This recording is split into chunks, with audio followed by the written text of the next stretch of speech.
Hello my dear aspirants.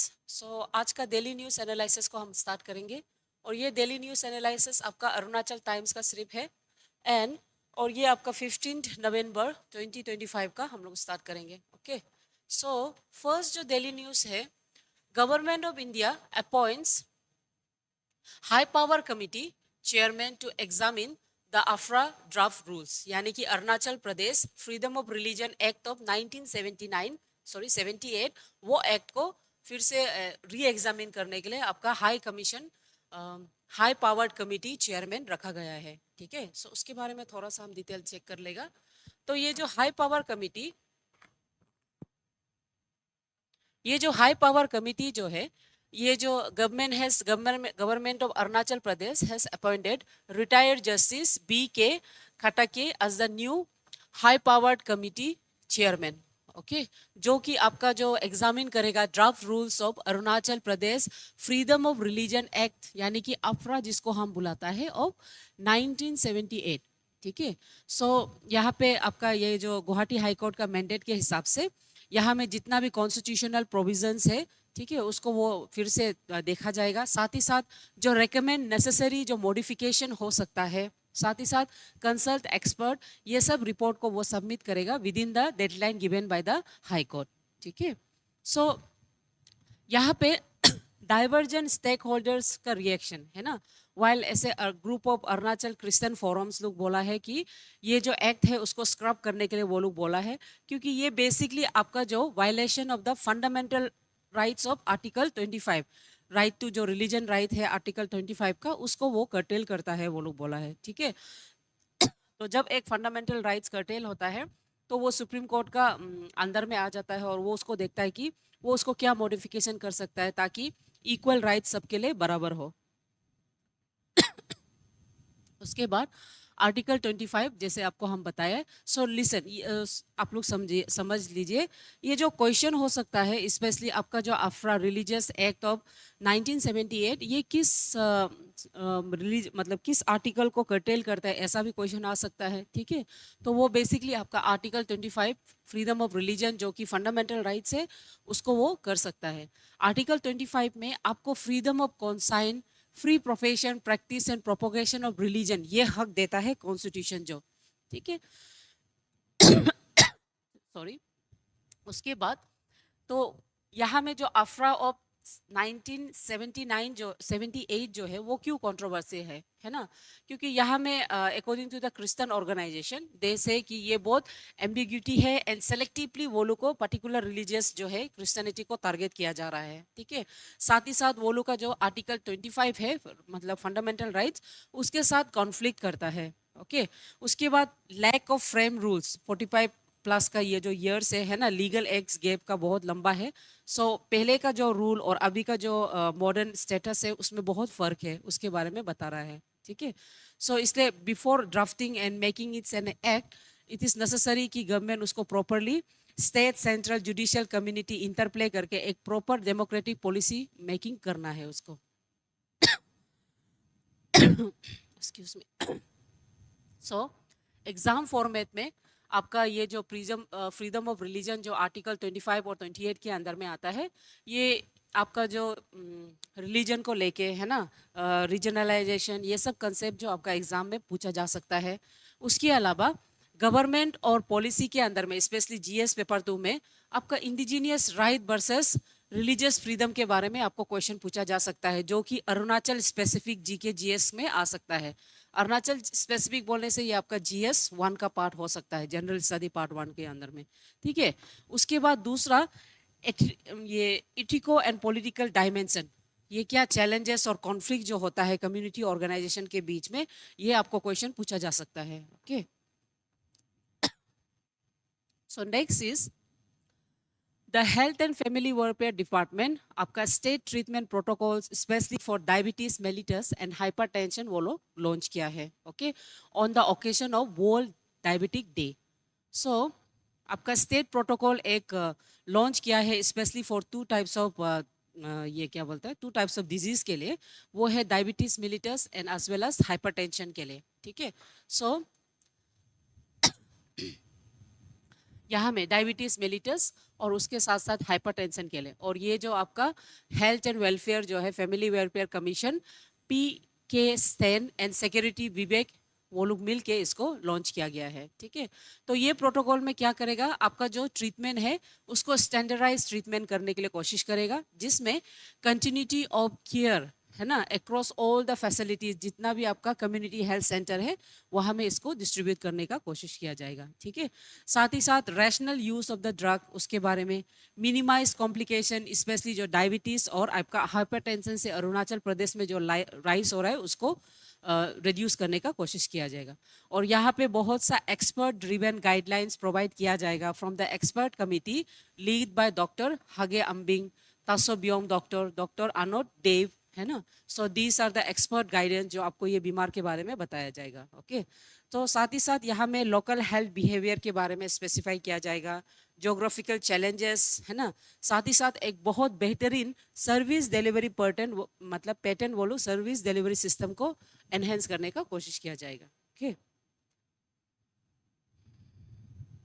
सो ये जो standard जो प्रोटोकॉल है ये क्यों जरूरी है, ये मेथड क्यों जरूरी है, तो ऐसा होने से क्या होगा, ये अननेसेसरी जो वेरिएशन ट्रीटमेंट आपको लेना होगा उसको वो अवॉइड किया जाएगा, है ना। साथ ही साथ डायबिटीज और हाइपरटेंशन से जो renal failure, stroke, heart disease जो होता है, ये सब कॉम्प्लिकेशन को रिड्यूस किया जाएगा।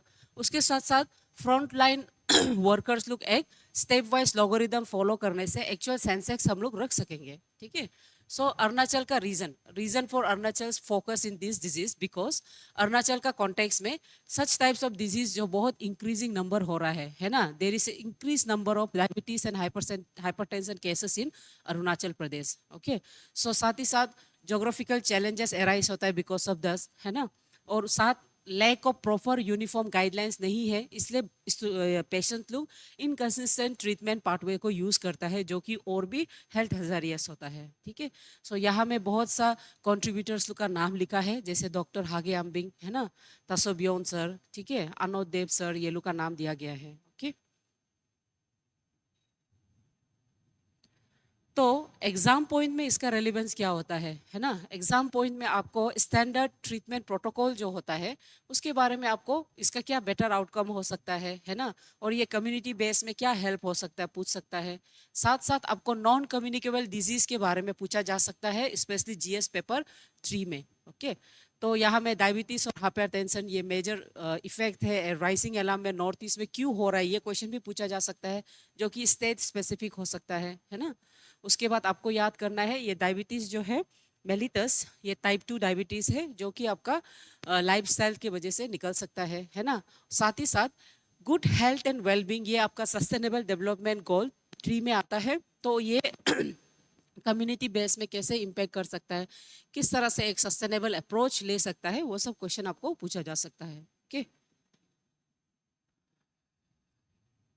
उसके बाद नेक्स्ट जो क्वेश्चन है, Arunachal to host junior national badminton championship. ठीक है, सो अरुणाचल प्रदेश आपका Yonex sunrise 48 inter state, inter zonal and junior national badminton championship को ईटानगर पे होस्ट करेगा फ्रॉम 18 to 24 नवंबर। ठीक है, सो ये एक मेजर स्पोर्ट्स इवेंट होगा, हम लोग का स्टेट जो उसको ऑर्गेनाइज कर रहा है, और यहाँ में around 400 players from 32 states and union territory वो लोग सब पार्टिसिपेट करेगा। ओके, सो और यहाँ में इंक्लूडिंग इंडिया जूनियर टीम जो ब्रॉन्ज वर्ल्ड मेडल जीता था आपका जूनियर वर्ल्ड चैंपियनशिप में, वो लोग भी यहाँ कम्पीट करने के लिए एक्सपेक्टेड किया गया है, as informed by organising secretary Bamang Tago होगा। और यहाँ पे आपका जो ICR deputy commissioner Toko Babu, उन्होंने अर्ज किया है ऑल डिपार्टमेंट को safety, security and logistic support provide करने के लिए। ठीक है, जो ये शो करेगा कि अरुणाचल बहुत एफिशिएंट है सच टाइप ऑफ इवेंट को होल्ड करने के लिए होगा। सो इसका सिग्निफिकेंस क्या है सबसे पहले, है ना, सिग्निफिकेंस इसका क्या है, तो significance of hosting such championship ये जो अरुणाचल का जो स्पोर्ट्स कल्चर है उसको बढ़ावा देता है. It will enhance sports culture in Arunachal Pradesh. ठीक है. साथ ही साथ it will encourage the youth in engagement and improve sports infrastructures. Okay. साथ ही साथ ये इंडिया का जो पुश है टुवर्ड्स ग्लोबल स्पोर्ट्स हब उसको वो और भी अलाइन करता है ना. तो इसमें आपका स्टेक होल्डर्स लोग के बारे में उन्होंने बताया है. जैसे ऑर्गेनाइजिंग सेक्रेटरी है आपका बामंग तागो, डिप्टी कमिश्नर का इन्वॉल्वमेंट तोको बाबू सर है ना. और बहुत सा लोकल डिपार्टमेंट लोग भी इन्वॉल्व है. ठीक है. और लोकल बीओस. और remember 400 athletics from 32 states and union territory यहाँ पे इन्वॉल्व होगा. ओके. सो एग्जाम पर्सपेक्टिव में, उसके अलावा एग्जाम पर्सपेक्टिव से पहले देखता है कि नॉर्थ ईस्ट असे host holding national level sports game में क्या शो करता है. ये शो करता है कि इसका राइजिंग स्पोर्ट्स इंफ्रास्ट्रक्चर डेवलपमेंट के टूवर्ड्स ये डेवलप मतलब शो करता है. साथ ही साथ नॉर्थ ईस्ट बहुत सक्सेसफुली बहुत सा इवेंट को होस्ट किया है. जैसे नेशनल गेम असम में 2007 में हुआ, मेघालय में 22 और फ्यूचर 2025 का इवेंट में भी हो रहा है. उसके साथ साथ south Asian game Guwahati Shillong में हुआ है. खेलो इंडिया गेम असम में 20 को हुआ है. National level boxing, archery, badminton and football championship ये सब भी अरुणाचल भी उसका पार्ट हो रहा है ना. उसके बाद साउथ एशियन फुटबॉल फेडरेशन 2024 का ये आपका अरुणाचल प्रदेश में हुआ है. ये सब इवेंट यहाँ में नॉर्थ ईस्ट रीजन में होने का ये शो करता है कि नॉर्थ ईस्ट का role for a dedicated sports है ना, उसके लिए वो शो करता है. यहाँ का इन्वॉल्वमेंट को दिखाता है और स्पोर्ट्स में किस तरह से यूथ का डेवलपमेंट और ग्रोथ हो रहा है उसको दिखाता है. ऐसा होने से गवर्नमेंट का, सेंट्रल गवर्नमेंट का यहाँ पे नॉर्थ ईस्ट के लिए स्पोर्ट्स इंस्टीट्यूट बनाने का, फंडिंग बनाने के लिए, एम्प्लॉयमेंट जनरेशन का एक और बेहतर चांसेस होता है. ओके. और साथ ही साथ नॉर्थ ईस्ट से बहुत स्ट्रॉन्ग मतलब प्रोडक्ट भी मिला है टॉप एथलीट्स जैसे कि मेरी कॉम, मीराबाई चानू, लवेलिना बोरवा है ना. ये सब को नॉर्थ ईस्ट का एक एग्जाम्पल है जो बोलता है कि यहाँ भी बहुत अनसर्च या तो अननोन टैलेंटेड है जिसको अगर और एक्सप्लोर करेगा वो और भी बेटर परफॉर्म कर सकता है. ठीक है. साथ ही साथ नॉर्थ ईस्ट का involvement in hosting national level sports उसका रीजनल जो स्ट्रेंथ है उसको और भी इंक्रीज करता है, टूरिज्म को इंक्रीज करता है और उसका कनेक्टिविटी और लॉजिस्टिक जो ग्रोथ होता है जैसे एयरपोर्ट, हाईवे, होटल, सिक्योरिटी ये सब को और ग्रो करता है. और ऐसा स्पोर्ट्स इवेंट एक नेशनल इंटीग्रिटी बनाने में मदद करता है, सेंटर स्टेट का रिलेशनशिप को और डेवलप करता है और सबसे इम्पोर्टेंट जो आपका डेमोग्रेटिक ग्रोथ है, डेमोग्रेटिक डिवाइड एंड जो यूथ एज है उसको और भी एंगेज करके और भी डेवलप कराता है. ठीक है. सो एग्जाम में स्पोर्ट्स का डेवलपमेंट से रिलेटेड नॉर्थ ईस्ट इंडिया का जो ग्रोइंग रोल है स्पेशली इन स्पोर्ट्स ये आपका बहुत इंपॉर्टेंट क्वेश्चन हो सकता है. ठीक है. ये वाला नॉर्थ ईस्ट का जो ग्रोइंग स्पोर्ट्स में जो रोल है. ठीक है. उसके अलावा स्टेट लेवल लोकल बॉडीज का क्या रोल है ना. उसके बाद administrative preparedness and event governance specially from the north east perspective ये लोग इंपॉर्टेंट क्वेश्चंस होता है. ओके. उसके बाद Bompu Karlo triumphs on global karate stage होगा. So Bompu Karlo a 10-year-old from Arunachal Pradesh, she has won 2 gold medals in the category of kata and kumite on 11th karate world karate championship 2025 held in Japan. Okay. So she is an example of rising young martial artist from Arunachal Pradesh. वो junior 4 का category में she emerged among the top 35 nations में वो show करके वो उसका top हुआ है. ठीक है.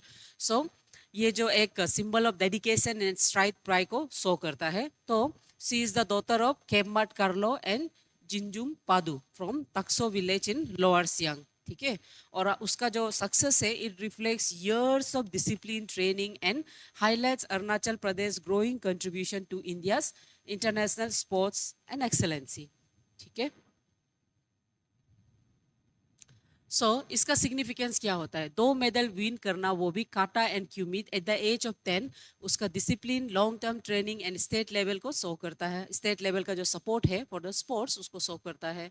ठीक है. उसके बाद वो कहाँ से विलेज से हेल करता है इसको हम लोग अभी डिस्कस कर चुका है. वो तक्सो विलेज लोअर सियांग से रिप्रेजेंट करता है. ठीक है. तो एग्जाम फॉर्म में so nurturing of the young talent for the remote areas like Arunachal Pradesh, sports का क्या रोल है in nurturing the young talent from remote regions like Arunachal Pradesh, उसके बारे में क्वेश्चन आ सकता है ना। साथ ही साथ ये स्पोर्ट्स किस तरह से एक इंटरनेशनल ग्राउंड में नॉर्थ ईस्ट को एक्ट ईस्ट पॉलिसी के अंदर में डाल सकता है, स्पोर्ट्स क्या रोल प्ले करता है वो पूछ सकता है, ठीक है। सो उसके अलावा ये इंडिया जापान का कल्चर, स्पोर्ट एक्सचेंज का कल्चर, उसके इम्पैक्ट को बारे में पूछा जा सकता है आपको। प्रोग्राम हेल्ड टू मार्क जनजातीय गौरव दिवस।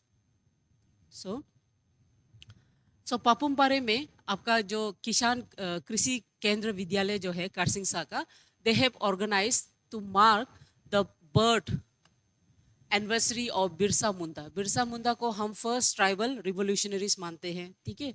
सो ये जो ट्राइबल फ्रीडम फाइटर्स का है बिरसा मुंडा, ठीक है। सो उसका जो बर्थ को वो लोग सेलिब्रेट करके ये जनजातीय गौरव दिवस बोल के उन्होंने मनाया है, ठीक है। और इसको आपका कृषि केंद्र विद्यालय वो लोग किया है, केंद्र लोग। सो यहाँ में बहुत सा इंपॉर्टेंट सेशंस रखा गया है, जैसे कि कोकोनट कल्टीवेशन को, pest management, bee keeping, piggery, poultry, fishery, है ना, ये सब के बारे में डिस्कस किया गया है। साथ ही साथ अराउंड 300 कोकोनट सीडलिंग को डिस्ट्रीब्यूट किया है फॉर फार्मर्स, ताकि वो कोकोनट डेवलपमेंट मतलब बढ़ा सके, कोकोनट को बहुत इकोनॉमिक वे में ग्रो कर सके, ठीक है। सो यहाँ में आपका फार्मर साइंटिस्ट का इंटरेक्शन देखने को मिला है, ठीक है, जिसमें एजुकेशन वीडियोस का स्क्रीनिंग हुआ है, exhibition of the farm tools and field visits specially for piggery, poultry, green house, vermicompost units, ठीक है।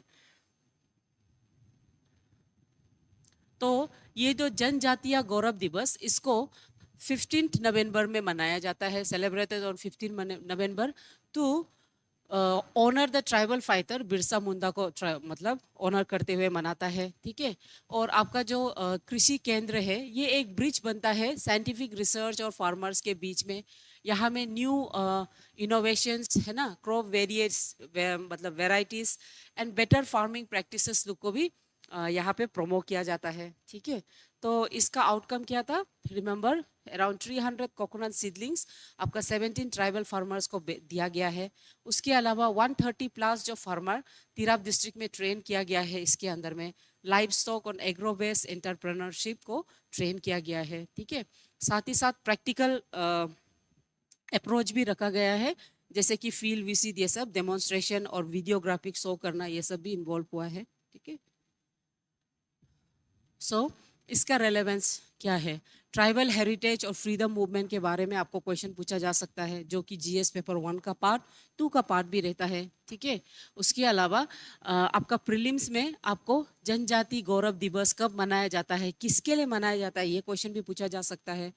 उसके बाद आपका लाइवलीहुड प्रमोशन में different other than the food crops के अलावा कैश क्रॉप का डेवलपमेंट के बारे में भी आपको क्वेश्चन पूछा जा सकता है, ठीक है। तो ये उसका बारे में।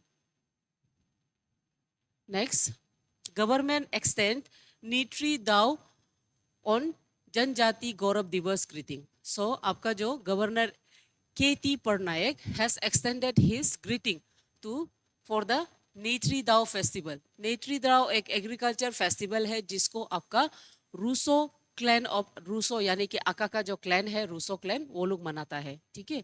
सो ये लोग प्रे करता है to mother god for the peace and social economic wellbeing of the people, ठीक है। तो यही आपका जो जनजाति दिवस का साथ ही कोलाइड करता है, कोइंसाइड करता है।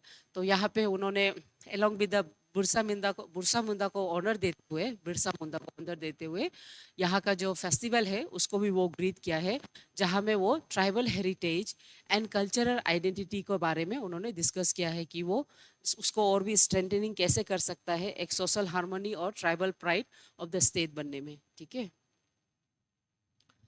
सो नेत्री दाव के बारे में, ये एग्रीकल्चर मेजर एग्रीकल्चर फेस्टिवल है, वो भी रूसो ट्राइब का ऑफ अरुणाचल प्रदेश, ओके। और यहाँ पे traditional prayers, dance, ritual, communal feasting, है ना, ये सब किया जाता है। और ये ट्राइबल का बहुत ही इंडिजीनियस बिलीफ सिस्टम को सिग्निफाई करता है, ओके। सो एग्जाम पॉइंट में रेलेवेंस में, जैसे इस बार का एपीपीएससी में, एपीपीएससी जो मेंस हुआ है, मेंस में ऐसे में पूछा गया था, ऐसे वो भी अरुणाचल प्रदेश का जो कैटेगरी है वो ऐसे में कल्चर ट्रेडिशनल, ठीक है, कल्चर ट्रेडिशनल का रोल क्या है अरुणाचल प्रदेश में, इसके बारे में बताया गया था। ये था आपका ऐसे का। तो ऐसे ऐसे में आप सच टाइप ऑफ फेस्टिवल को भी आप दिखा सकता है जो कि कल्चरल सिग्निफिकेंस होता है, सिंबलाइज करता है। Okay. Chinese astronaut returned from the space station after delay. Blame on space debris damage. So,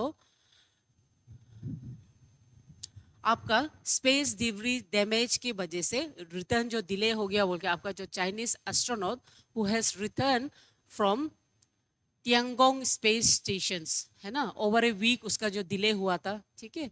सो वो आफ्टर मतलब वीक यानी कि after delay in the week यानी कि ऑलमोस्ट आफ्टर 27 days वो वापस आया है। सॉरी, आफ्टर 20 मतलब जो रिटर्न कैप्सूल के बाद वो आया है, ठीक है।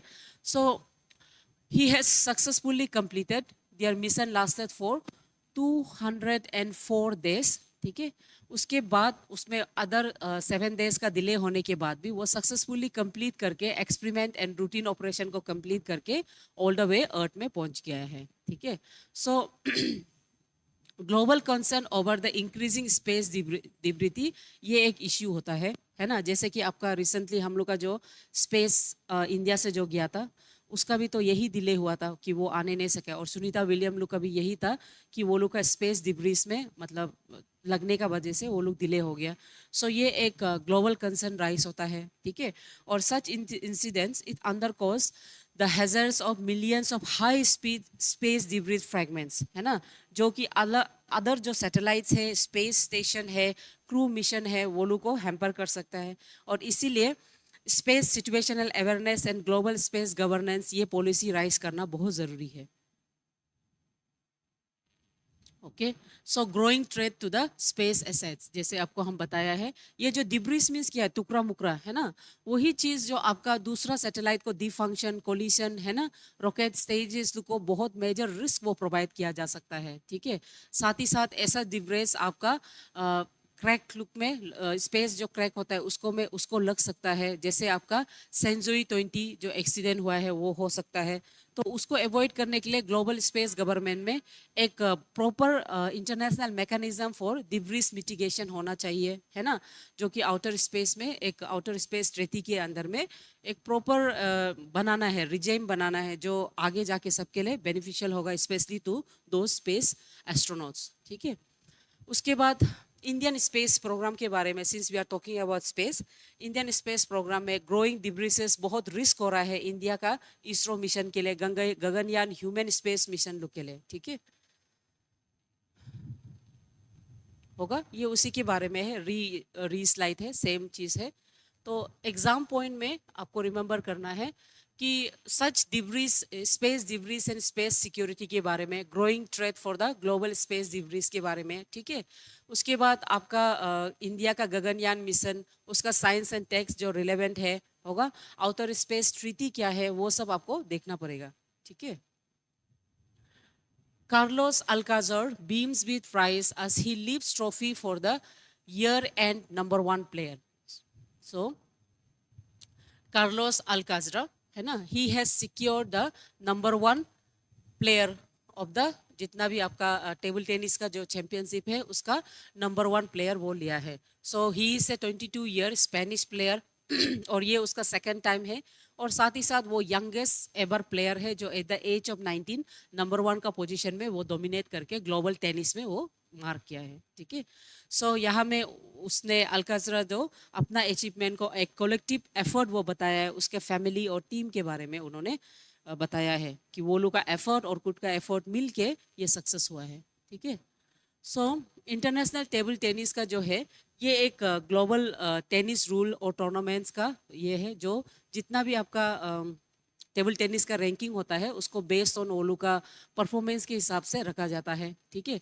सो यहाँ में बहुत सा मैचेस लोग प्ले किया जाता है, ग्रैंड स्लैम जितना है आपका यूएस ऑस्ट्रेलिया, है ना, फ्रेंच ओपन वो सब लेता है। सो सच रैंकिंग जनरली आपका मॉडर्न स्पोर्ट्स और नीड फॉर द कंपटीशन को वो मार्क करता है। एक proper transparency, competition and international standardising in the professional sports को वो मार्क करता है यहाँ में, ठीक है। सो एग्जाम पॉइंट में प्रीलिम्स का लेवल में कौन सबसे नंबर वन है, कौन कौन सा मैच को जीता है, जैसे फ्रेंच ओपन को कौन, यूएस ओपन को कौन, ये तो प्रीलिम्स में पूछा जाता है। उसके अलावा वर्ल्ड नंबर रैंक वन कौन है, ये क्वेश्चन पूछा जाता है। मेंस में ज़्यादातर youth talent high performance in sports को पूछा जा सकता है ना। और इम्पोर्टेंस यानी कि प्रोफेशनल स्पोर्ट्स का ग्लोबल स्ट्रक्चर इम्पोर्टेंस, कि वो किस तरह से इकोनॉमी को इम्पैक्ट करता है, ये भी क्वेश्चन पूछा जा सकता है, ठीक है। सो आज का थॉट ऑफ द डे ये है, sometimes magic is just someone spending more time on something than anyone else might reasonably expect, ठीक है। कभी कभी मैजिक तब होता है जब आप कुछ चीज़ में कंप्लीटली इन्वॉल्व होता है जिसको पीपल इन्वॉल्व नहीं करता है, कंप्लीटली इग्नोर करता है। It's based on the situational, है ना। सो यहाँ में आज हम जो जितना भी हम लोग का जो क्वेश्चन जितना भी डेली न्यूज़ एनालिसिस किया है, वो एनालिसिस से अगर पॉसिबल करंट अफेयर्स न्यूज़ होने से किस तरह से होगा, उसी का थोड़ा एमसीक्यू हम बनाए हैं, ठीक है। ऐसा होने से आप खुद फेमिलियराइज होगा कि पढ़ के किस तरह से क्वेश्चन आ सकता है। तो first MCQ, with reference to Arunachal Pradesh recent health initiative, consider the following statement. Such type of statement ज़्यादातर आपका प्रीलिम्स लुक में आया जाता है, एपीपीएससी का प्रीलिम्स में, ठीक है। सो जैसे कि the state treatment protocol launched are aimed at standardizing care for diabetics mellitus and hypertension across all health facilities. The protocol was designed by a committee involving specialists from TRIMS public health expert. The standard protocols are aligned with WHO NCD global monitoring framework. तो अभी आप ये question को आप देखा है अभी अभी आप ये डीएनए एनालाइज को देखा है, यू नो कि ये और ये सही है। वर्ल्ड हेल्थ ऑर्गेनाइजेशन के साथ कोई कोलैबोरेशन नहीं है, ठीक है। सो करेक्ट आंसर है आपका ये, ओके। एमसीक्यू बना के देखा है हम लोग इसमें। उसके बाद the Yonex sunrise 48 junior national badminton championship to be hosted in Itanagar highlights which of the following governance और डेवलपमेंट ट्रेंड, है ना। तो इसमें जैसे कि India shift for national to exclusive नहीं, इंटरनेशनल नहीं, ये तो नहीं होगा। North east India's increasing role as a hub for national level sporting event, है ना, ये तो सीधा ये है। तो आपका ऑप्शन क्या होता है, बी, ठीक है। सो इस तरह का क्वेश्चन आ सकता है। उसके बाद क्वेश्चन नंबर 3 में, which of the following correctly describes the significance of Bompu Carlos achievement on the 11th junior karate association, है ना, कराटी चैंपियन कौन सा है बोल के, ठीक है। तो वो जो आपका फर्स्ट एथलेटिक है जो ओलंपिक कराटी मेडल जीता है, ये है। उसका सेकेंड है she won gold in women's junior kumite, ये भी नहीं है। थर्ड जो she secure 2 gold medals in kata and cumin, ये है ना। तो ये है आपका सही ऑप्शन, ठीक है। उसके बाद दूसरा question number 4, Which of the following bodies govern men's professional tennis worldwide? Men's professional tennis जो प्रोफेशनल टेनिस होता है उसको कौन गाइड करता है, गवर्न करता है? ये तो सिंपल है, अभी अभी आप लोग स्लाइड में देखा है जहाँ में कार्लोस अल्साद्रा जो नंबर 1 बना है, तो ये है एसोसिएशन ऑफ टेनिस प्रोफेशन, है ना। उसके बाद नंबर 5, विथ रेफरेंस टू जनजाति गौरव दिवस कंसिडर द फॉलोइंग स्टेटमेंट, ठीक है। तो इसमें the day commemorates birth anniversary of Birsa Munda, ये तो सही है। It is observe to honour the contribution of the tribal freedom fighters in India independence movement, ये भी सही है। It is celebrated only in north east India, no, Birsa Munda का जो मतलब बर्थ एनिवर्सरी है ये बहुत झारखंड बिहार हर जगह में मनाया जाता है, ठीक है। सो करेक्ट आंसर क्या हो जाएगा, ये, ओके। मतलब आपका डेली न्यूज़ एनालिसिस से न्यूज़ हम लोग कैसे बनाता है, मतलब एमसीक्यू कैसे बनता है। उसके बाद the recent delay in the return of Chinese astronaut from the Tingong space station was primarily due to ये है space debris impact causing crack in the planned return of the capsule window, ठीक है। उसके बाद thank you होगा। सो ये आपका first हम लोग अटेम्प्ट कर रहा है कि जो डेली न्यूज़ एनालिसिस आप देखता है उससे करंट अफेयर्स का न्यूज़ को हम कैसे बनाते हैं, एमसीक्यू, ओके। सो अगर आप लोग को कुछ भी डाउट है, प्रॉब्लम है, आप लोग गिवन नंबर में भी कवर कर सकते हैं, ओके। सो आई होप आज का सेशन आपको ठीक लगा है। Thank you my dear student, keep studying.